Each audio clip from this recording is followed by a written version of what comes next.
सात संगत जी, प्यार से कहना धन निरंकार जी। ये जो भाव है मन में हर किसी के, चाहे वो एक थोड़ा अहंकार रूप का भाव होगा तो भी वो बदला जा सकता है, और अहंकार से धीरे धीरे वो नम्रता की यात्रा की जा सकती है। तो बात वही कि भक्तों के संदेश में ये स्वयं को बदलने की जो बात होती है वो क्यों होती है, भक्तों का जीवन संसार के अन्य व्यक्तियों से अलग क्यों होता है, कैसे होता है। तो बात वही कि भक्तों के जीवन में भी वही है, दृष्टि के लिए आँख है, खाने के लिए हाथ हैं, एक सूंघने के लिए नाक है। एक दिन में उतार चढ़ाव उसी प्रकार आएंगे, और उसी तरह जो भक्त श्रेणी के नहीं हैं उनके भी जीवन में ये सब ही है। तो भक्तों ने जो एक बदलाव अपने अंदर लाया वो यही कि इस दुनिया में तो रहते हैं पर दुनिया से अलग होके रहते हैं। तो ये अलग अब कैसे रहना हुआ, ये ब्रह्म ज्ञान द्वारा जब इस परमात्मा को पा लिया, देख लिया, इसके प्यार में एक पूर्णता से खचित हो गए, तो कैसे एक अपने आप को हर पल इस परमात्मा के एहसास में रहने वाला वो भाव भक्तों के जीवन में आ गया। और जैसे एक दुनिया के तो तरह तरह के रंग हैं, भक्तों के जीवन में सिर्फ वो प्यार का रंग चढ़ता है जो इस परमात्मा से हो जाता है इसको देखने के बाद। तो ऐसे भाव से युक्त भक्त अपने जीवन के जब हर पल को जीते हैं तो वो भाव ही बदल जाते हैं, एक नज़रिया बदल जाता है। एक वो बात कि अगर हम कुछ भी उदाहरण लें कि कोई भी स्थिति में एक जो रुख करा जा सकता है वो एक अच्छी तरफ भी और बुरी तरफ भी, एक परिस्थिति से हम क्या निकालते हैं वो भी एक अच्छाई निकाली जा सकती है, एक बुराई निकाली जा सकती है। तो भक्तों ने हमेशा वो अच्छाई की ओर ही रुख करना सिखाया है कि परिस्थिति अगर इस परमात्मा ने दी है तो अच्छी ही होगी। एक अगर उस परिस्थिति को अच्छा नहीं समझ रहे हम तो वो हमारी कमी है। इस परमात्मा ने तो पूर्ण किया है इस परिस्थिति को भी। जब इस परमात्मा ने हमको जो कुछ दिया वो परमात्मा का जो दान है, तो ये परमात्मा जहाँ पूरा है तो परमात्मा की दी हुई हर परिस्थिति भी पूर्ण है। फर्क सिर्फ हमारे नज़रिए का होता है कि उसको हम किस तरह देख रहे हैं, उस परिस्थिति में से हम निचोड़ क्या निकाल रहे हैं, उससे सिखलाई क्या निकाल रहे हैं। क्या हम सिर्फ हमारे अनुसार कुछ नहीं हुआ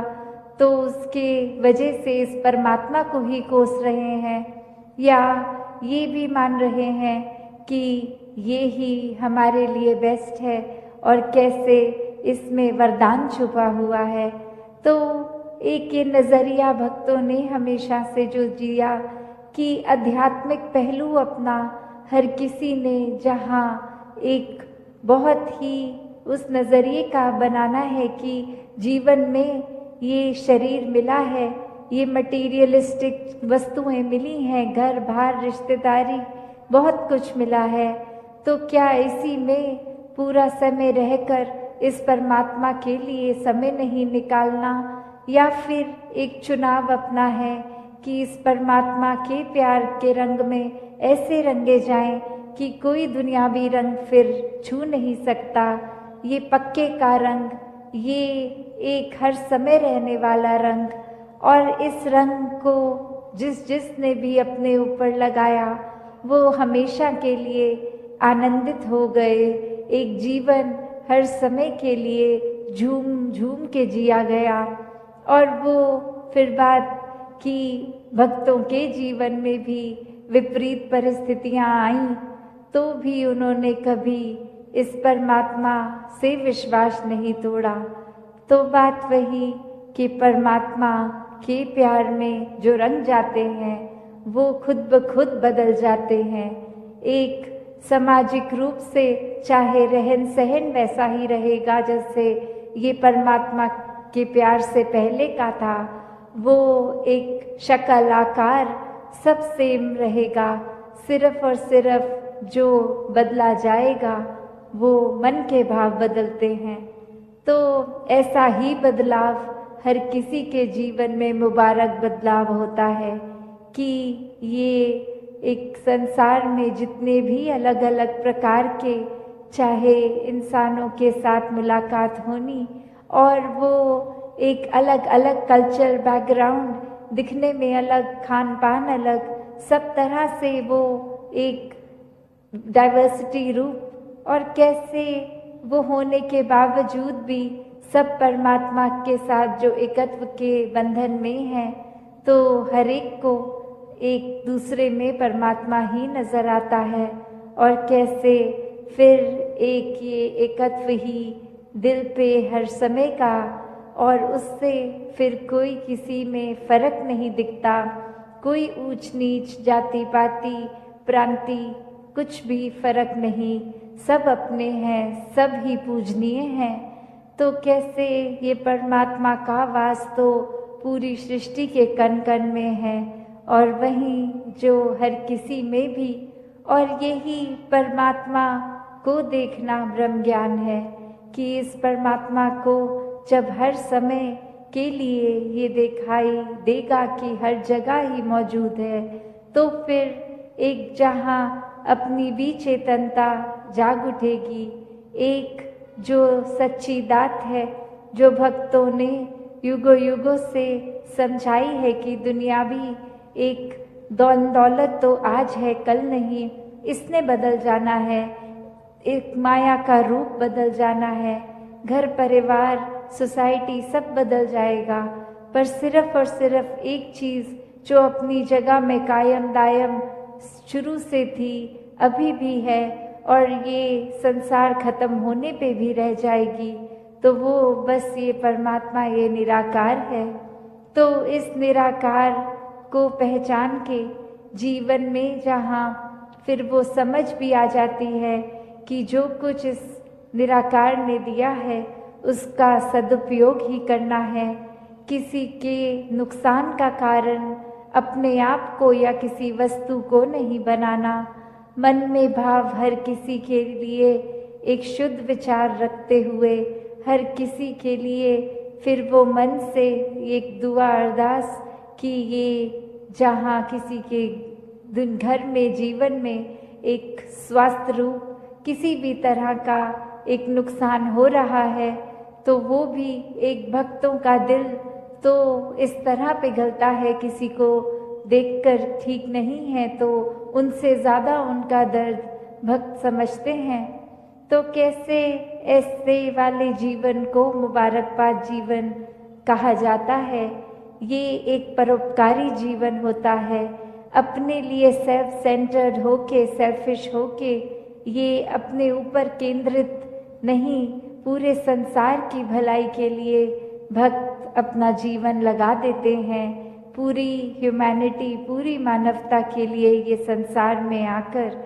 तो कैसे जहाँ एक मन में भी भाव होते हैं कि ये एक समान अगर नहीं भी कोई दिख रहा, पर सब ही एक है, तो भाव वही कि भक्तों ने युगों से ये जो संदेश दिया है कि कैसे इस परमात्मा को जानकर फिर अपने जीवन में बदलाव आ सकता है कि इंसान बनो। तो किस तरह ये जो हमारी धरती है इतनी सुंदर है, पर्वत भी है, इसमें रेत भी है, पानी समुंदर के तरह,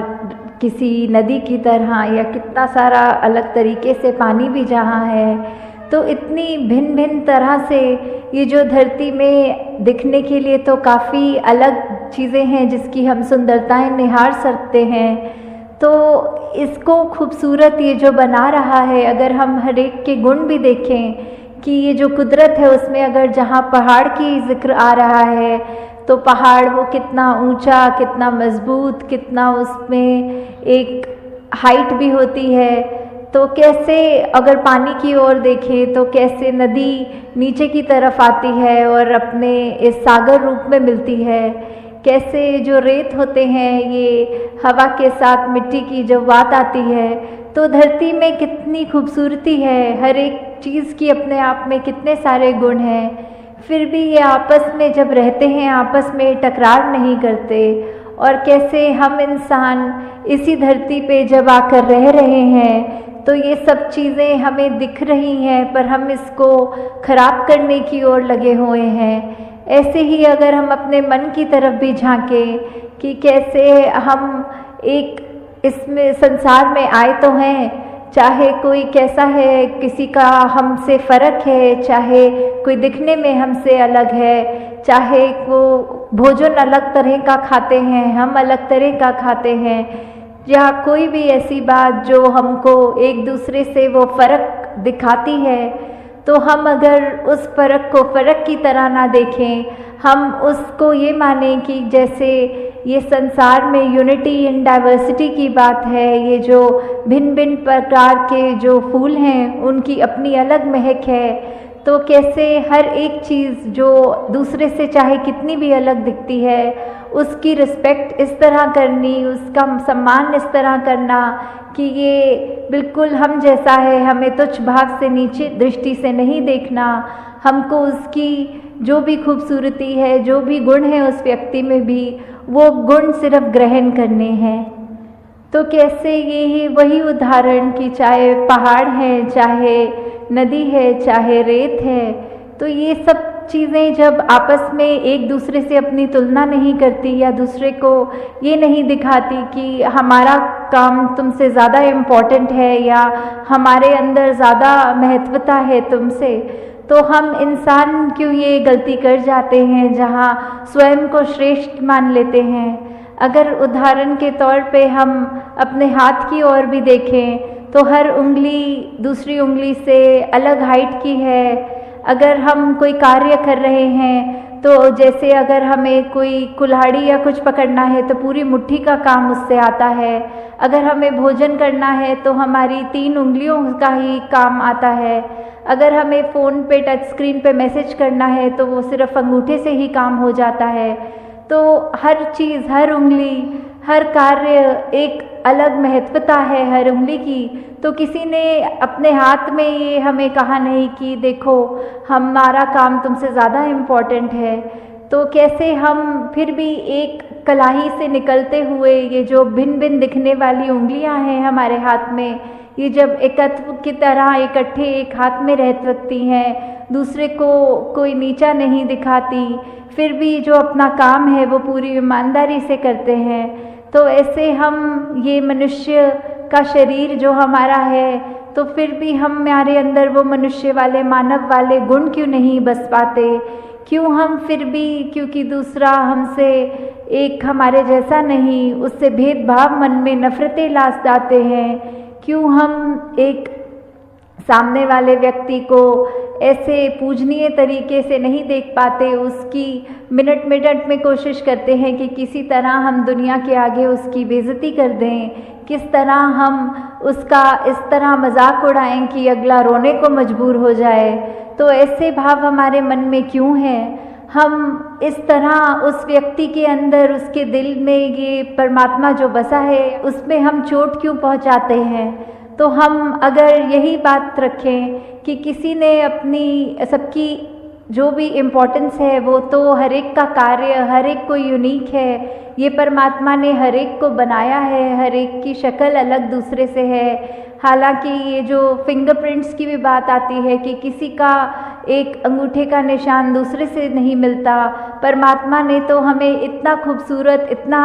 हमारे अंदर अलग अलग गुण बसाए हैं, तो फिर हम हर एक के उन गुणों को गुणों की तरह ही देखें, उससे नफ़रत करने के लिए, उससे कोई वैर विरोध की मन में भावना रखने के लिए उसको उस तरह देख के या नीचा नहीं देखें। कि कैसे धरती तो परमात्मा ने इतनी सुंदर बनाई है, इतना कुछ है जो हमको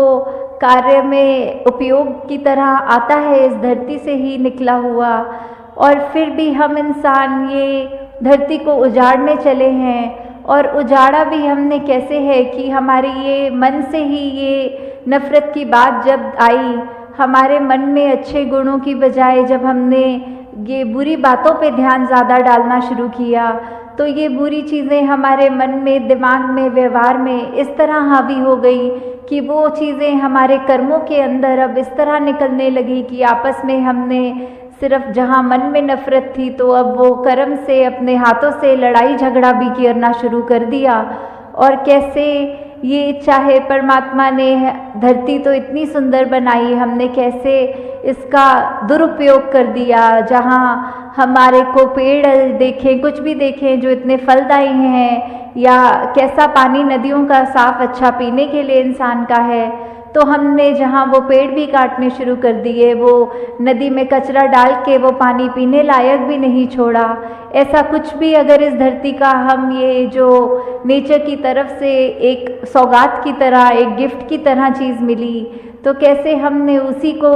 एक गलत रास्ते पे ले गए और हम कैसे उसको अपने सिर्फ हित देखकर और दूसरे की भलाई ना देख के सब उसमें उजाड़ने लग गए। और जो ये मानवीय गुण हमारे अंदर हैं, हमने तो वो भी नहीं देखा कि हम किस तरह किसी से व्यवहार कर रहे हैं। हम उसको अगर अच्छी तरह नहीं एक कंसिडर कर पा रहे दूसरे को, तो हमारा कोई ये भी हक नहीं कि उसको चोट पहुंचाएं। तो यही बात आ रही है कि सिर्फ ये परमात्मा ने तो अपनी तरफ से हमको इतनी अच्छी से अच्छी चीज़, हर कोई चीज़ अगर हम अपनी निजी ज़िंदगी में भी देखें कि चाहे हमारी आर्थिक स्थिति जो भी है, हमें एक घर मिला है, एक परिवार का प्यार मिला है, इतना सुंदर संसार हमारा उस घर के अंदर है, फिर भी हम आपस के मन मुटाव की बात करें, आपस में परिवार के कुछ हम 3-4 मेंबर्स ही अगर आपस में लड़ने लग गए, आपस में ही हम परिवार होने के बावजूद मन में नफ़रत रख पड़े, तो फिर ये इतनी सुंदर संसार जो हमें मिला है, या यही बात समाज पे वैलिड है, या जहाँ पे भी हम उठते बैठते हैं काम पे, तो वही चीज़ कि हम अगर अपने मन में दूसरे के लिए दया नहीं रखेंगे, करुणा नहीं रखेंगे, किसी ने कुछ ऊंच नीच हमसे बोल दी तो आगे से लड़ झगड़ लेंगे, और ना कि अपने मन को विशाल हमें जो बनाना चाहिए उसको हम तवज्जो नहीं देते कि मन को कैसे अपना बड़ा करें, दूसरे ने कह दिया तो कह दिया, अपना हम उसमें क्रोध क्यों अंदर लाएं, अपना हम उससे बदले की भावना क्यों लाएं। तो हमने जहाँ ये संसार इतना खूबसूरत है, वहाँ हमारी वजह से इस संसार में कोई बदसूरती ना आ जाए, हमारे कर्मों से हमारी ज़िंदगी खुश भी हो सकती है, और हमने अगर ऐसा कोई कार्य कर दिया जो हम अपना भी नुकसान करें, औरों का भी और इस प्रकृति का भी, तो हमें बहुत ही ये चेतनता हम सबके अंदर है, उस चेतनता का प्रयोग करना है। इस ब्रह्म ज्ञान जहाँ हमारे जीवन में ये रोशनी का कार्य कर रहा है, इस निरंकार प्रभु परमात्मा का जो एहसास कि हमारे अंग संग है, जब ये हमने जान लिया, तो फिर हम जानबूझ के ऐसा कोई भी काम नहीं करेंगे जो हमारा भी नुकसान करे और अगले का भी नुकसान करे। फिर हम एक वो भाव हमारे ऐसे हो जाएंगे कि हम हर एक से प्यार करेंगे, हम हर एक के जीवन में थोड़ा किस तरह और उसका जीवन कंफर्टेबल कर सकते हैं, उसको क्या सहूलत पहुंच सकती है हमारे वजह से, फिर हम अपना फोकस, अपना ध्यान उस चीज़ में लगाएं। तो दातार सभी पे कृपा करे कि अपना जीवन हम सब बिल्कुल एक ये चलता फिरता प्रचार बन जाए, हमारे जीवन में सारे वो मानवीय गुण आए जो हमको इस संसार में खूबसूरती का ही हम एक संदेश खुद बने पहले और फिर दूसरों को दें। साथ संगत जी, प्यार से कहना